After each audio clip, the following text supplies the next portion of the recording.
The Duke of Sussex, 3, who stepped back from his role in the royal family last year along with his wife Meghan Markle, 40, was branded the most famous job quitter in history aside from his great-uncle King Edward VIII. Harry, who now lives in California, took part in a Q&A about mental health with American business magazine Fast Company this week. A former working royal and former soldier, the Duke is now the Chief Impact Officer of mental health and coaching firm Better Up. During his interview, published on Monday, Harry was asked about increased burnout and job resignations during the COVID-19 pandemic. He said, "I've actually discovered recently, courtesy of a chat with Better Up Science board member Adam Grant, that a lot of the job resignations you mention aren't all bad. In fact, it is a sign that with self-awareness comes the need for change. Many people around the world have been stuck in jobs that didn't bring them joy, and now they're putting their mental health and happiness first. This is something to be celebrated." Harry, who has famously opened up about his own mental health on several occasions, may have had good intentions with his remarks, but they did not go down well in some quarters.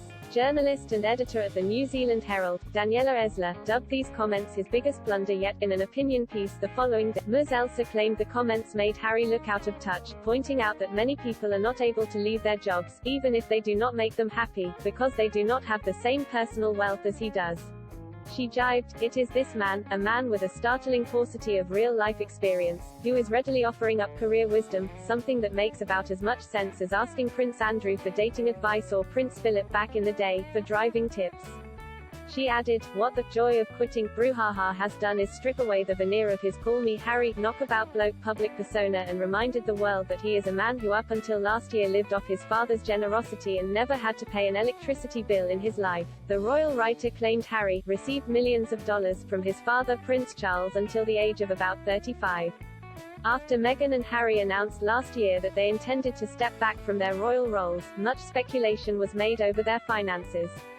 Harry addressed the situation during his and Meghan's bombshell interview with Oprah Winfrey in March of this year, which was shown on CBS and ITV. He claimed that his family had literally cut me off financially in the first quarter of 2020. Financial accounts were then released that showed that Charles continued to fund Meghan and Harry into the summer of last year. At the time, Harry faced claims that his allegation about being financially cut off did not match the financial records.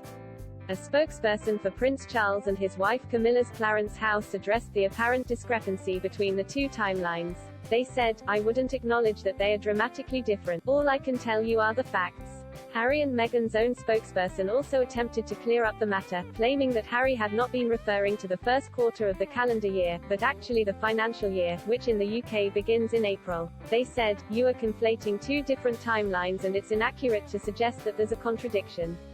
The Duke's comments during the Oprah interview were in reference to the first quarter of the fiscal reporting period in the UK, which starts annually in April. Harry also paid a large amount of money into the sovereign grant last year to cover the costs of his and Meghan's refurbishment of their former home, Frogmore Cottage, which had been paid for by the tax. Sky News reported that Harry's $2.4 million repayment also included rent the couple had accrued at Frogmore Cottage. Ms. Elser added that Prince William now looks like the golden child, after his brother's various controversial media appearances, especially with his new Apple Fitness Plus Time to Walk series. She claimed the contrast between what the two are doing is stark, and even suggested it may be embarrassing for Harry.